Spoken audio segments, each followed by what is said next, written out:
Good evening, entrepreneurs. Joe DiChiara coming to you live from downtown Flushing, New York, once again to bring you another amazing version of Joe DiChiara Presents How to Win a Business. And tonight's episode is brought to you by Bedrock University. Go to Bedrock University. Tuition is free for the time being, and classes are open. There is no COVID-19 on the internet. The only virus you can get on the internet is a computer virus, I guess. So go to Bedrock University if you want to learn about business from real entrepreneurs that are in the trenches and doing it and talking about it and teaching it.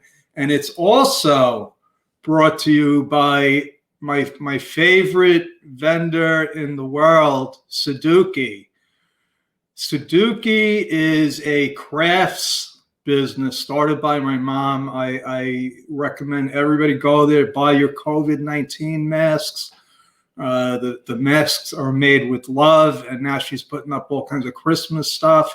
And this is all handmade stuff made with love from mom, folks. So visit them today and support our sponsors.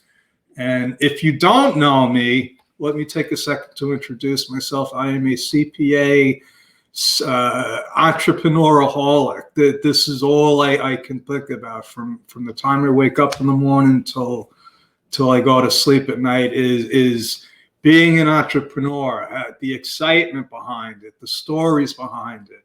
And most importantly, my role, my mission in life is to help entrepreneurs, especially brand new entrepreneurs that don't know what they're in for.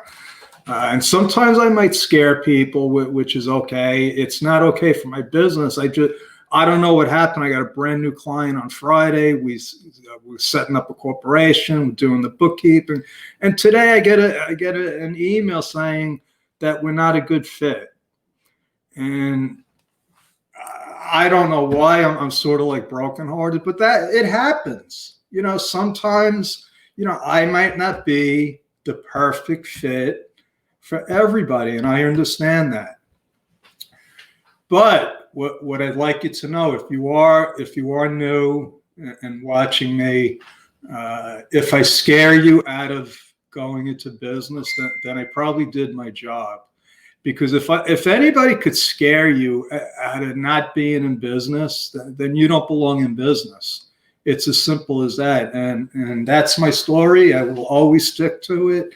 And tonight, the training, I'm going to take a little bit of a different approach, because I have been talking specifically about the benefits of being an S-corp compared to being a sole proprietor. Now, there's this like third choice that popped up about 20 years ago that just, it's called an LLC, limited liability company. And it really drives me crazy. It irks me as to how many people pick LLC over an S-corp. And it's just because of who I am, what I know, the facts, the fact that I've been doing this for, I'm a CPA going on 37 years now. I got my license in March of 1984, folks. So do the math. That's a bunch of years. And the laws have not changed. The comparison of choosing an S-corp compared to a sole proprietor is still the same. It's the same as it was when I first got into business. Now, obviously we didn't have the internet then. We didn't have instant information. We didn't have the states and federal government's ability to basically know every single freaking transaction that you do. You register a business, you're on the radar, folks. Okay, I don't care if you're a sole proprietor, LLC, S-corp, C-corp. You put your ATM card in that gizmo to pay something. Everybody in the world knows about it, and they all got eyes on you, especially if you're in California. So if you're in California, I'm going to pray for you. If you're in business, I have a bunch of clients in California. It is tough. It is tough because you're on a whole nother level of state compliance. So I would not recommend anybody start a business in California unless you live there.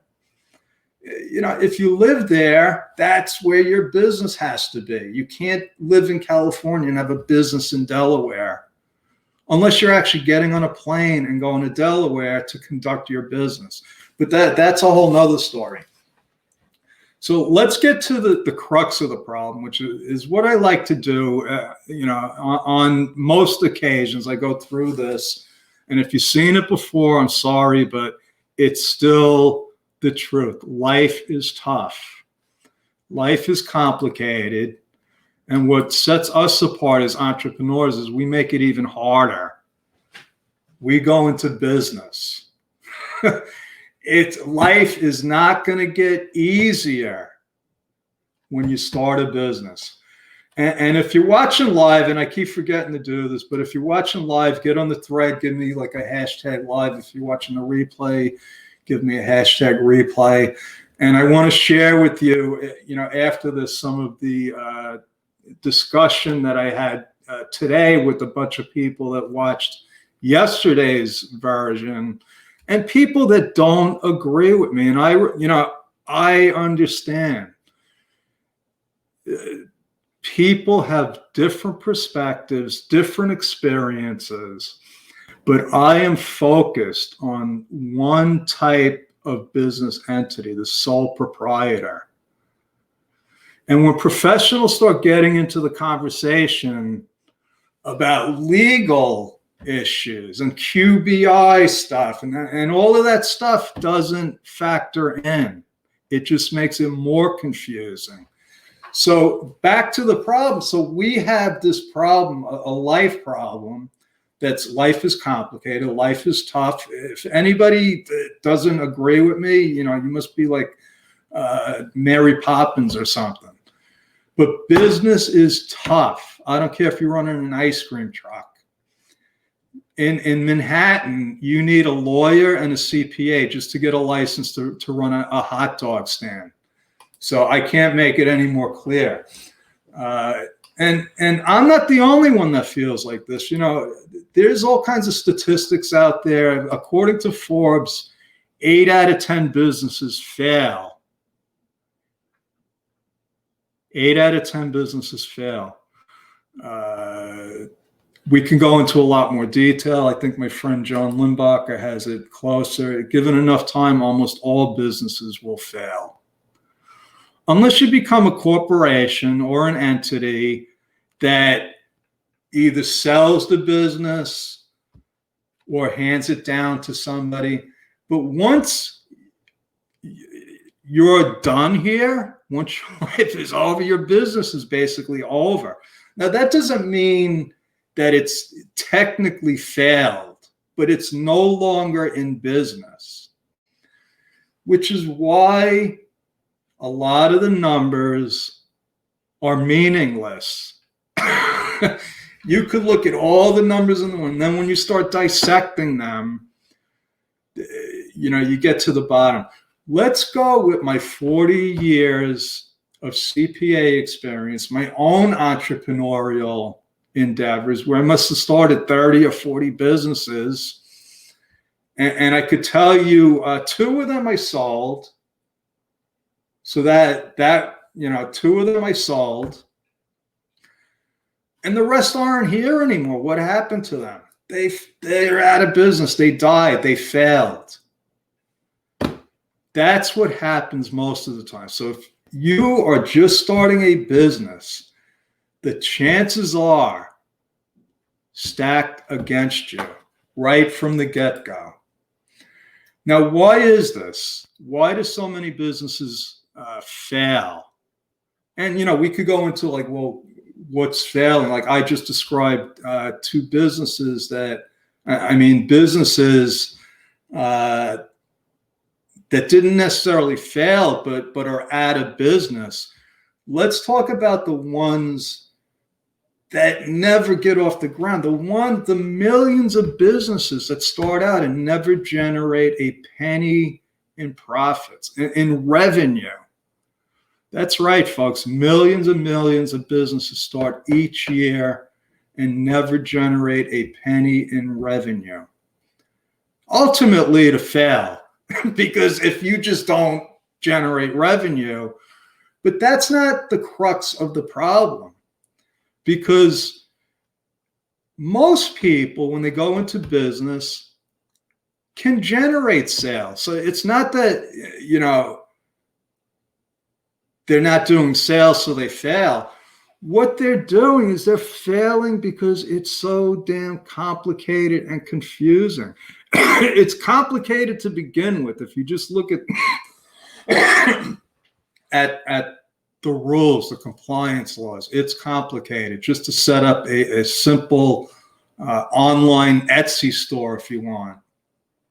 Okay, it's complicated when you start getting into things like sales tax, but what makes it even more confusing is the lack of good, solid information. There's a lot of misinformation out there. There's a lot of smoke and mirrors. And my goal with all of these trainings is to show you ways to make your business simple, fun, and profitable. It's a lot easier to make money when you're having fun. And it's easier to have fun when things are simple.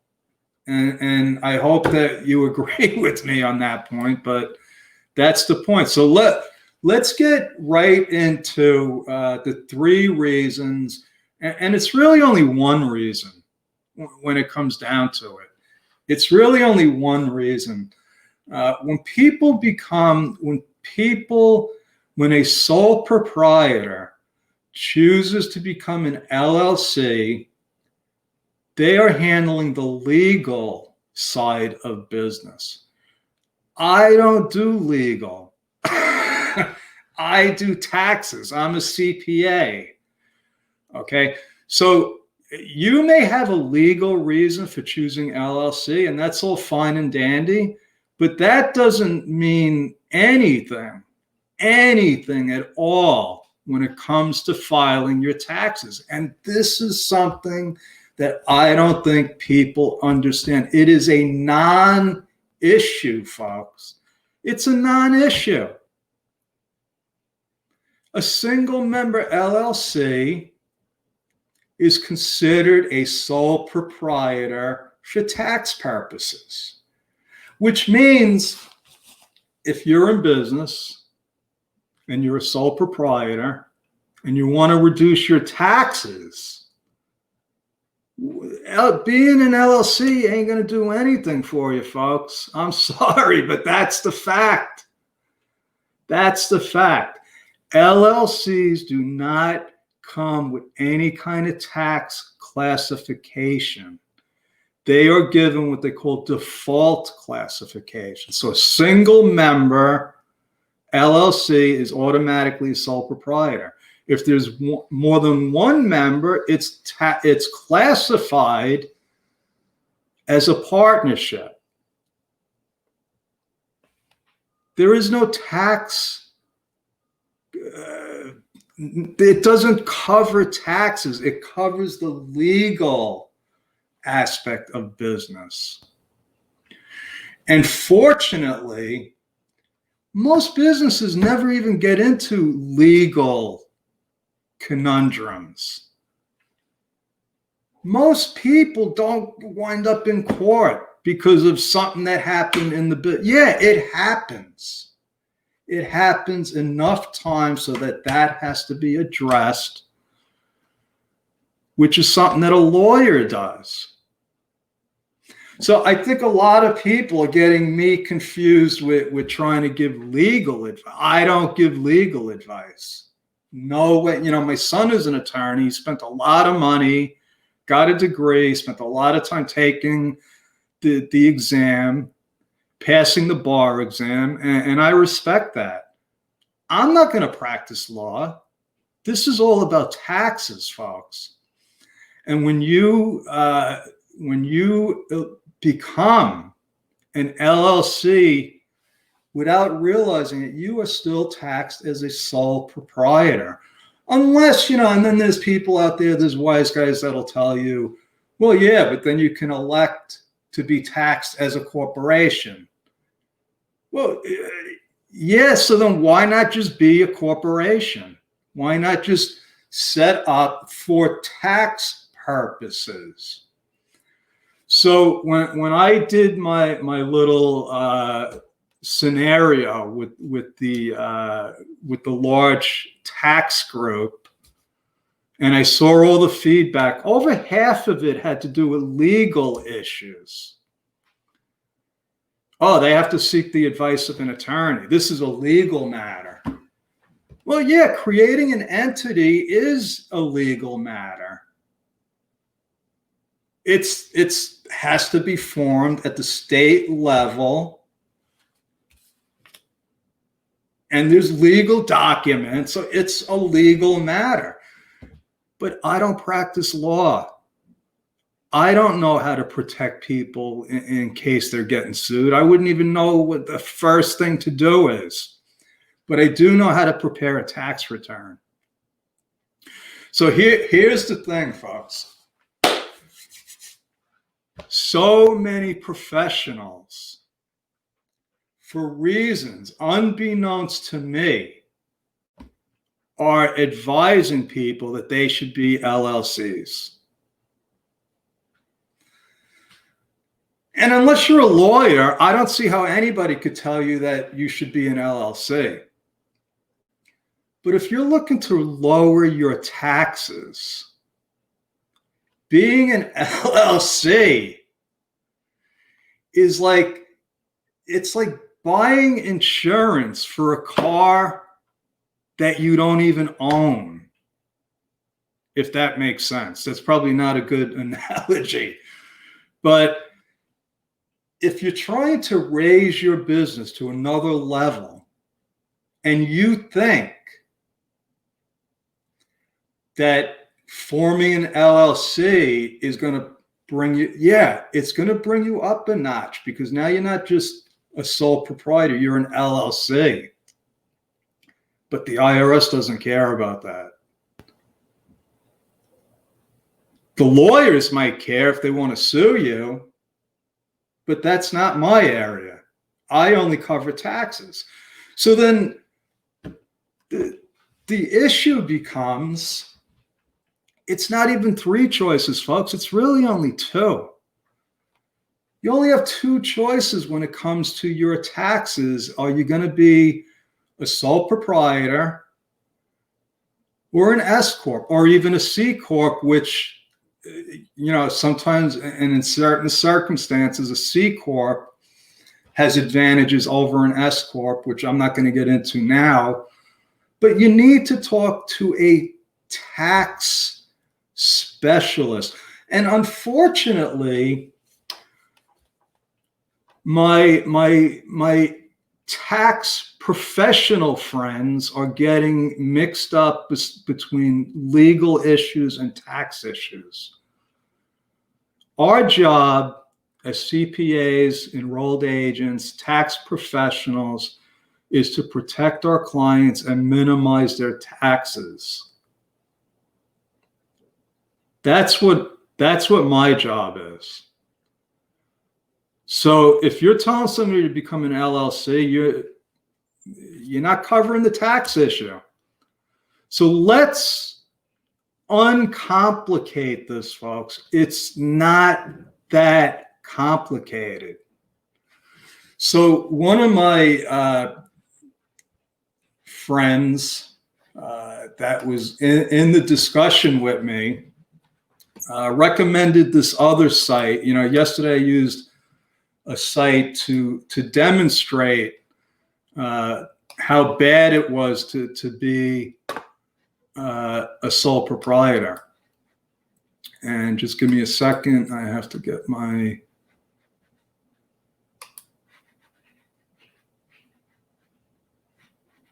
I actually lost where I was.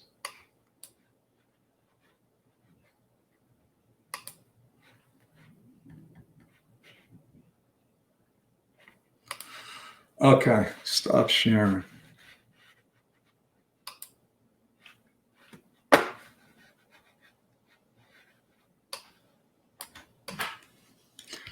Okay, I don't think this is going to work, folks. I sort of like lost my way here.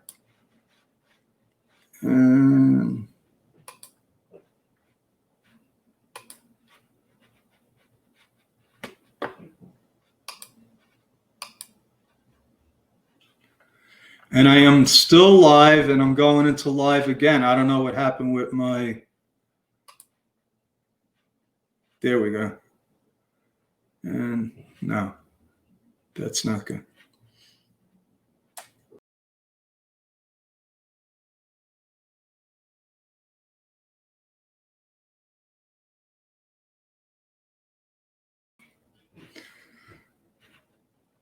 Okay, I apologize.